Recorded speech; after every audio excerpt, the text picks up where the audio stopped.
when Shekar Krishnan faced flooded streets while walking his young children to school in the pouring rain on Sept.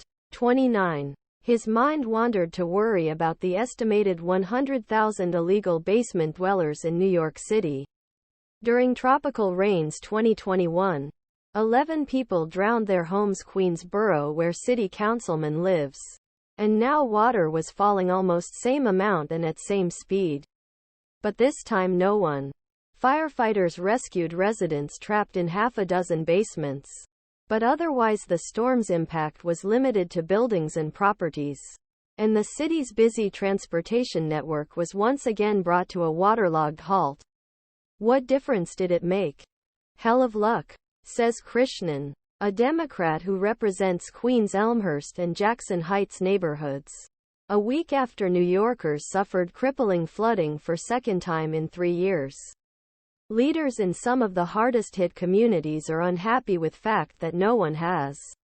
They say despite lessons learned from Hurricanes Ida and Sandy, there are signs the city is unprepared to manage this type of flash flooding and protect the public, especially those living in unsupervised basements.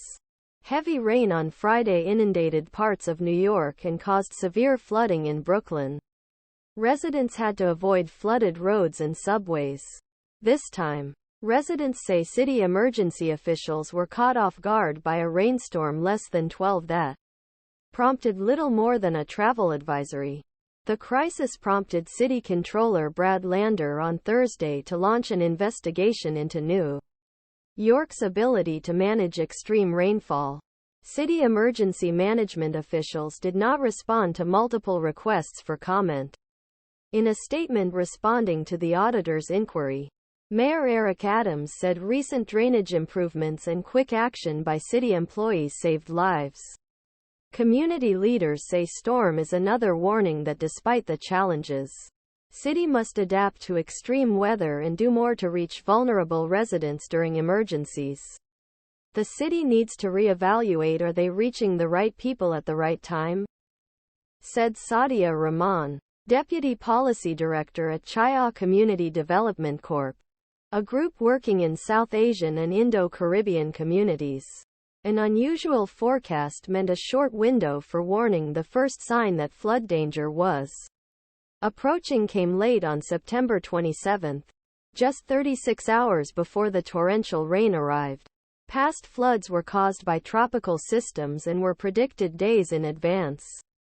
But this time the predictions came true differently and much more quickly.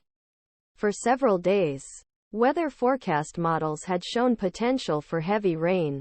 But that night, the detailed precipitation forecasts were dazzling, a half-foot or more of rain falling like a bullseye on tri-state area. Stagnant offshore moisture from remnants of Tropical Storm Ophelia is predicted to flow towards the coast and meet slowly advancing high-altitude disturbance from West New York City was in the center.